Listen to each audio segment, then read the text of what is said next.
तो नमस्कार साथियों, कैसे हैं आप सब लोग। उम्मीद करता हूं स्वस्थ होंगे, व्यस्त होंगे, जबरदस्त होंगे। तो साथियों, आज बात करेंगे एनएस डीएलएड को लेकर के, जो माननीय हाईकोर्ट उत्तराखंड में मामला चल रहा है, जो विश्वनाथ जी के द्वारा डाला गया है ऑनगोइंग भर्ती 2024 को लेकर के। उसमें 10 तारीख में माननीय नैनीताल हाई कोर्ट में सुनवाई हुई है। उसमें क्या कुछ हुआ है उस पर भी इस वीडियो में चर्चा करूंगा, और साथ ही चर्चा करूंगा कि जो कंटेप्ट का जो याचिका जो कंटेप्ट की बात चल रही है, कंटेप्ट याचिका डालने की बात चल रही है, आखिर वो कंटेप्ट का मामला क्या है, इस पर भी इस वीडियो में चर्चा करेंगे। और साथ ही कुछ साथियों के नीचे से कमेंट्स आ रहे थे, उनके सवाल थे कि कंटेप्ट जो है वो माननीय सुप्रीम कोर्ट में लगेगा या माननीय हाई कोर्ट में लगेगा। इस पर भी चर्चा करेंगे और साथ ही चर्चा करेंगे कि कंटेप्ट याचिका डाली जाएगी, इसमें याची बनना यानी कि पिटिशनर बनना क्यों ज़रूरी है और क्या क्या उसके लिए चीज़ें हमें ज़रूरी हैं, क्या हमें करना होगा। उन सभी बातों पर यानी उन सभी सवालों पर इस वीडियो के माध्यम से चर्चा करेंगे। तो साथियों, वीडियो में अंत तक बने रहें। आप सभी साथियों का स्वागत है आपके चैनल गेट सॉल्यूशन में।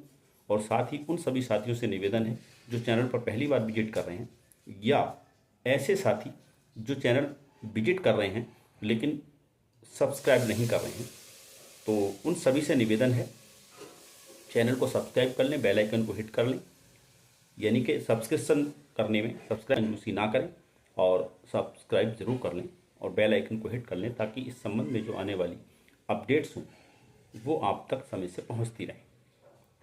तो साथियों, सर्वप्रथम बात कर लेते हैं जो केस 24/19/2024 विश्वनाथ सर जी के द्वारा डाला हुआ है माननीय हाईकोर्ट नैनीताल में। उसकी सुनवाई 10 जनवरी को हुई। उसमें 2 केस मैं आपको बता दूं और टैग हुए हैं। एक केस है 27/2025 और एक केस है 70/2025। ये दोनों केस उसमें टैग हुए हैं और उस सुनवाई में ज़्यादा कुछ नहीं हुआ है। उसमें जो है इन दोनों केसों को टैग कर लिया गया है और 12 फरवरी को इन केसों की यानी इन तीनों केसों की एक साथ सुनवाई होगी। और तब तक जो है जो राज्य सरकार को कहा गया है कि वो अपना काउंटर एफिडेविट दाखिल करे कि आप जो है 10 दिसंबर 2024 का जो माननीय सुप्रीम कोर्ट का निर्णय है उसको क्यों इम्प्लीमेंट नहीं किया, क्यों लागू नहीं कर रही, इस बारे में वो अपना काउंटर एफिडेविट दाखिल करें। तो ये तो रही बात उस केस की जो ऑनगोइंग भर्ती 2024 के लिए माननीय हाई कोर्ट में चल रहा है।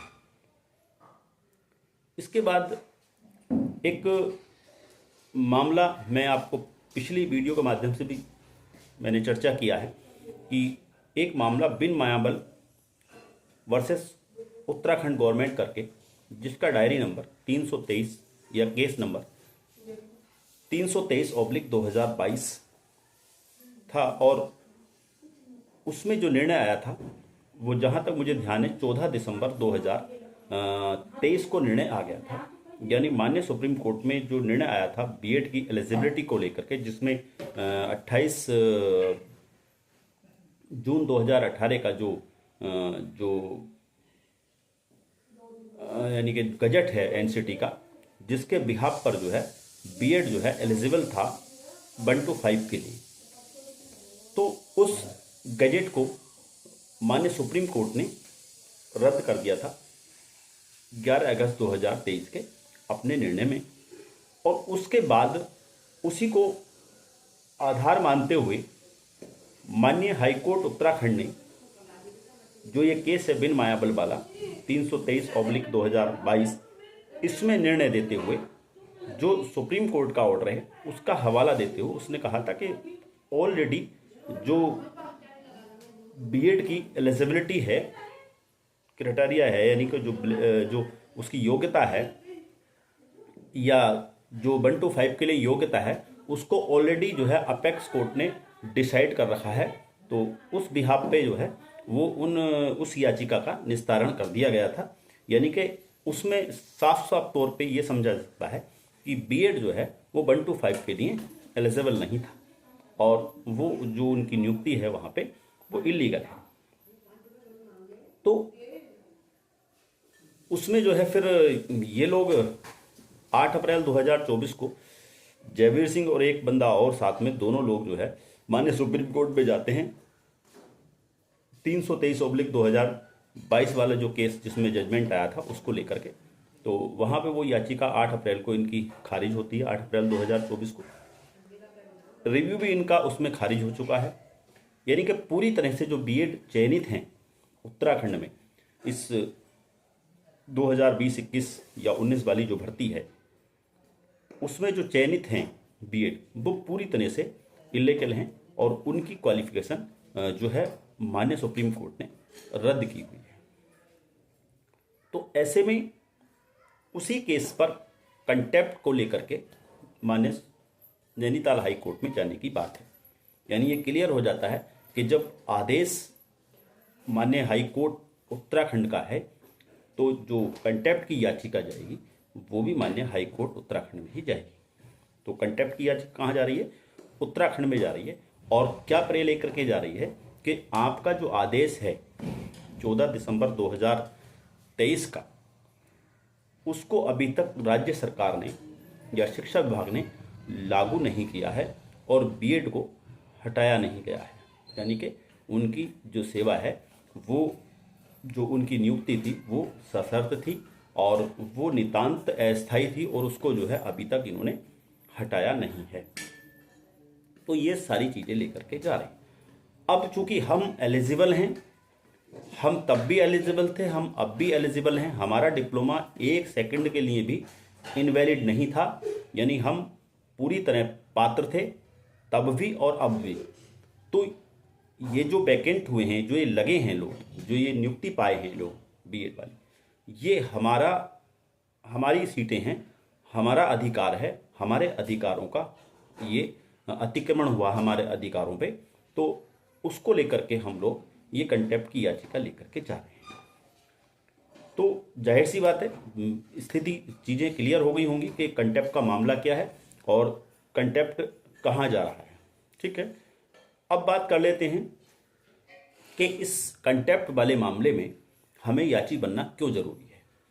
क्योंकि साथियों बहुत सारे लोग हमारे ओवर एज हो चुके हैं। मैं फिर यही कहूँगा कि जो ओवर एज लोग हो रहे हैं वो तो हर हाल में इस कंटेप्ट वाली याचिका में याची जरूर बने, क्योंकि उनके पास आगे वैकेंसी का कोई विकल्प ही नहीं है, वो कहीं पार्टिसिपेट नहीं कर पाएंगे। अगर 2020-21 वाली भर्ती जो हमारी है उसमें अगर उनको अगर वो उसमें अगर उन्हें मौका मिल जाता है तो फिर ठीक है, नहीं तो आगे वो किसी भी वैकेंसी में नहीं हो पाएंगे। तो इसलिए वो पिटिशनर जरूर बने। और बाकी जो भी लोग ऐसे हैं जो कहीं किसी केस में पिटिशनर नहीं बने हैं, यानी कि नंदन सिंह बोहरा वाला केस हो, बिन मायामल केस हो, या सुप्रीम कोर्ट में जो केस है उसमें, या उत्तराखंड हाई कोर्ट में जो केस चल रहा है उसमें, इनमें अगर वो याची हैं तो कोई दिक्कत नहीं है। और अगर कहीं भी कोई याची नहीं है और उसने 2020-21 का फार्म या 22 वाली भर्ती का फार्म अगर फिलअप किया है, आवेदन किया है, तो वो इस केस में याची जरूर बने। क्योंकि जब एडवोकेट्स कोर्ट में खड़ा होता है और वो वहाँ आर्गूमेंट करता है तो वो वहाँ पर बार बार अपने पिटिशनर्स का जिक्र करता है। तो ऐसे में कई बार क्या है, ऑर्डर जनरल ना होकर के कई बार जो है कोर्ट जो है वो पिटिशनर्स को जो है लाभ दे देता है, पिटिशनर्स के लिए ऑर्डर पास आउट कर देता है। तो ऐसे में जो पिटिशनर्स होंगे उन्हीं को उस भर्ती में मौका मिलेगा। बाकी लोग हैं जो पिटिशनर नहीं बनेंगे उनको वहाँ से मौका नहीं मिल पाएगा। तो मेरा कहने का मतलब है कि ज़्यादा से ज़्यादा लोग जो भी, भाई जाहिर सी बात है लगभग 1300 लोग 1300 लोग लगभग उसमें जो है भर्ती में आवेदन किए थे। उसमें से अभी मुझे लगता है कि 100 लोग भी अभी पिटिशनर बनने के लिए उन्होंने पेपर्स वगैरह हेम पोखरियाल जी को नहीं भेजे हैं, जो इसमें पूरी तरह से लगे हुए हैं इस मामले को लेकर के और वो बार बार अपने ग्रुप जो हमारा बना हुआ ग्रुप के माध्यम से बार बार पेपर्स मांग रहे हैं और ये भी गाइड कर रहे हैं कि पेपर कौन कौन से चाहिए। तो बता देता हूँ पेपर भी आपको। NIS DLED की मार्कशीट, दूसरी बात करें पहला डॉक्यूमेंट्स हो गया। दूसरा डॉक्यूमेंट्स आपका जो सर्टिफिकेट DLED का, और तीसरा सर्टिफिकेट तीसरा जो है आपका उसमें जो आपने यानी कि आवेदन किया है उसका प्रमाण। वो प्रमाण आपकी जो पोस्ट ऑफिस की रिसीविंग है वो भी हो सकती हैं, या जो प्रत्यावेदन लिस्टें हैं जो जिलावार, उनमें आप किसी भी एक लिस्ट में अपना नाम ढूंढ करके वो आवेदन वो जो है आवेदन का प्रमाण के रूप में आप भेज सकते हैं।